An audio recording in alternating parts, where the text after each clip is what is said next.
नमस्कार। आज की इस गहरी डुबकी का विषय है अमीर खुसरो और सूफीवाद। हमारे पास जो स्रोत हैं वो कुछ लेख और रिसर्च नोट्स हैं। तो मिशन ये है कि इन स्रोतों से अमीर खुसरो के जो बहुमुखी योगदान है और भारत में सूफीवाद का जो गहरा असर रहा उसके सबसे अहम पहलू समझें। शुरुआत एक दिलचस्प सवाल से करते हैं।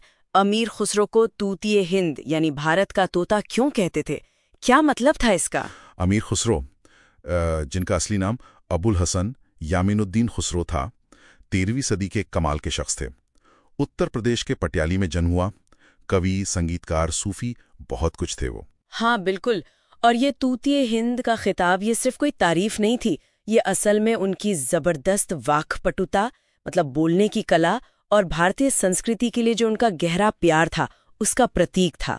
और सबसे बड़ी बात, फारसी और जो उस वक्त भारत की अपनी परंपराएं उभर रही थीं, उनको मिलाने की उनकी जो काबिलियत थी वो बेमिसाल थी। हाँ, जैसे दो दुनियाओं को जोड़ दिया उन्होंने। सही कहा। भाषा में उनका काम तो कमाल का है। उन्हें हिंदवी मतलब खड़ी बोली का जो पुराना रूप था उसके विकास का श्रेय जाता है। इसी से तो आज की हिंदी और उर्दू निकली है ना? जी हाँ।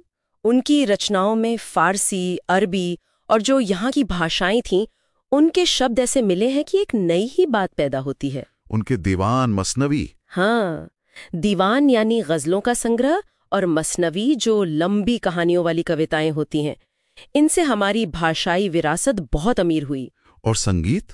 संगीत में तो क्या कहने, ख्याल और तराना जैसी शैलियों का विकास। हाँ, माना जाता है कि इसमें उनका बड़ा हाथ था।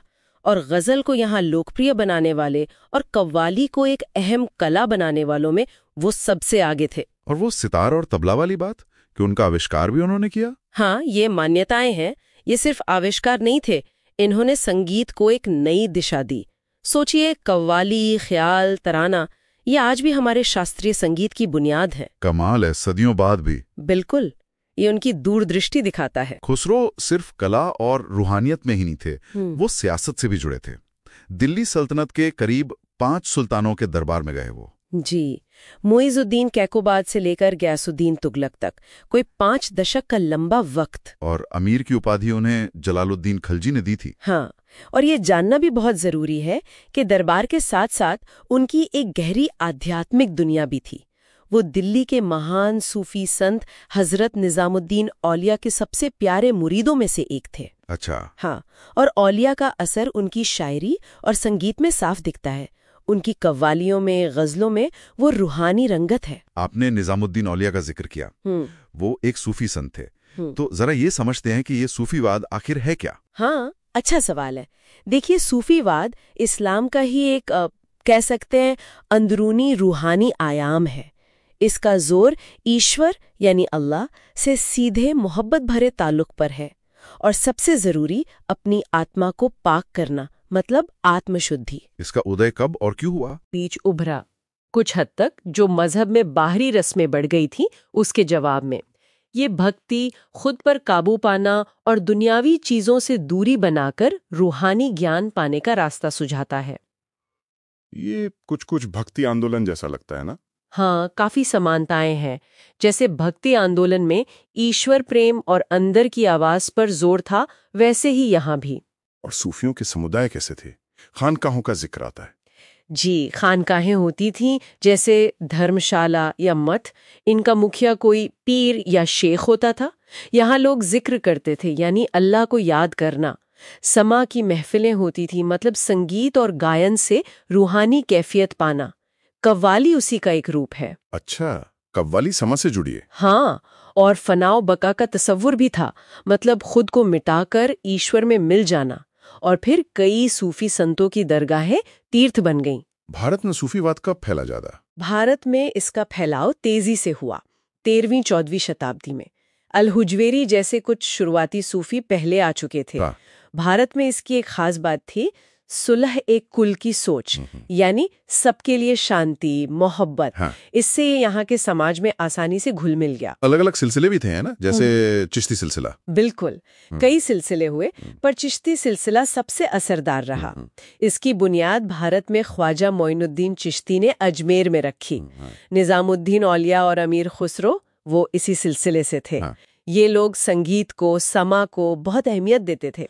और दूसरे कौन से थे? सोहरावर्दी, नक्शबंदी? हाँ, सोहरावर्दी सिलसिला वो हुकूमत से मदद वगैरह ले लेते थे, और नक्शबंदी वो शरिया पर ज्यादा जोर देते थे और संगीत वगैरह को लेकर थोड़े सख्त थे। कहते हैं औरंगजेब इसी सिलसिले को मानता था। तो इन सिलसिलों की सोच अलग अलग थी। जी हाँ, और इसका असर भी अलग अलग पड़ा। चिश्ती अपनी उदारता और संगीत की वजह से आम लोगों में, यहाँ तक कि गैर मुस्लिमों में भी बहुत लोकप्रिय हुए। अच्छा। जबकि सोहरावर्दी का असर अमीरों और दरबारियों में ज्यादा था, और नक्शबंदी सिलसिले ने इस्लामी कानून को मानने वालों को ज्यादा खींचा। अब जरा इसकी ओवरऑल असर पर बात करते हैं। भारत पर सिर्फ मजहबी नहीं था असर, है ना? बिल्कुल नहीं। मजहबी तौर पर देखें तो ईश्वर एक है, सब इंसान बराबर है, इस सोच ने हिंदू मुसलमानों के बीच मेलजोल बढ़ाया। चिश्तियों ने तो सबके लिए दरवाजे खुले रखे। सामाजिक रूप से इसने जो हाशिए पर लोग थे, खासकर निचली जातियों के, उन्हें अपनी तरफ खींचा। जाति पाति की सख्ती को कुछ कम किया, और खानकाहें तालीम और मदद के मरकज भी बनी। और सांस्कृतिक असर? संगीत की बात तो हुई। हाँ, संगीत पर तो गहरा असर पड़ा। कव्वाली जैसी चीजें आईं। फिर स्थानीय भाषाओं में जो साहित्य लिखा गया, जैसे पंजाब में बुल्ले शाह, सिंध में शाह अब्दुल लतीफ भिटाई, वो भी सूफी रंग में रंगा था। और राजनीति पर अकबर का जिक्र आता है। हाँ, सुलह-ए-कुल की जो सोच थी, उसने अकबर की धार्मिक सहनशीलता वाली नीतियों को प्रेरणा दी। कई बादशाहों ने भी सूफी संतों को इज्जत दी, मदद की। ये वाकई दिलचस्प है कि भक्ति आंदोलन और सूफीवाद, जो करीब एक ही वक्त पर थे, उनमें इतनी मिलती जुलती बातें थी। हाँ, कर्मकांडों को नकारना, सीधा ईश्वर से प्रेम, आम लोगों की भाषा, संगीत, कविता, बहुत कुछ मिलता है। लेकिन कुछ फर्क भी था। एक बारीक सा फर्क उनके आखिरी मकसद की सोच में था। भक्ति में अक्सर जोर मोक्ष पर होता था, ईश्वर में भक्ति के जरिए। सूफीवाद में जो मंजिल थी, वो थी फना, यानी प्रेम के जरिए अपनी हस्ती मिटाकर ईश्वर में मिल जाना। समझ गया, फना। जी। तो कुल मिलाकर अमीर खुसरो सिर्फ एक कवि या संगीतकार नहीं, बल्कि एक तरह के कल्चरल ब्रिज थे। फारसी और भारतीय परंपराओं को मिलाकर एक नई तहजीब, गंगा जमुनी तहजीब बनाने में उनका बड़ा हाथ था। बिल्कुल। और सूफीवाद ने भक्ति आंदोलन के साथ मिलकर भारत के समाज, संस्कृति और रूहानियत के ताने बाने को बुनने में बहुत अहम रोल निभाया। इसका असर आज भी दिखता है हमारे संगीत में, साहित्य में, आपसी रिश्तों की समझ में। यहाँ एक सवाल छोड़कर जाते हैं सोचने के लिए, ये जो मध्यकाल की रूहानी लहरें थीं, जो प्रेम, सहनशीलता, अंदर की खोज और सुलह कुल पर टिकी थीं, वो आज के इस भागती दौड़ती, अक्सर बटी हुई दुनिया में कितनी प्रासंगिक हो सकती हैं? क्या सबके लिए शांति और प्रेम का उनका पैगाम आज भी उतना ही जरूरी है जितना सदियों पहले था?